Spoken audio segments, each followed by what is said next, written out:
ব্যাপার, তোমার চোখে পানি কেন? আরে কি হয়েছে? আম্মা কিছু বলছো তোমারে?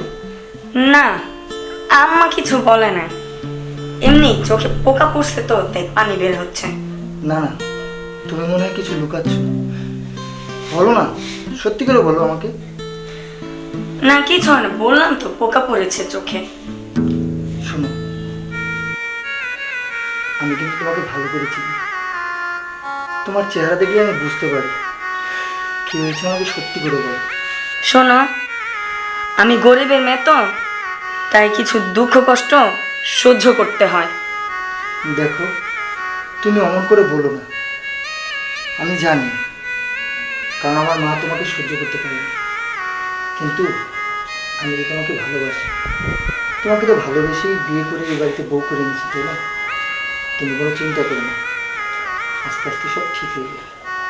আচ্ছা চলো আমরা ঘুমিয়ে পড়ি। এই তো আমার লক্ষ্মীর সময় মুখে হাসি ফুটেছে। ঠিক আছে, চলো। চলো ঘুমিয়ে পড়ি। যাও।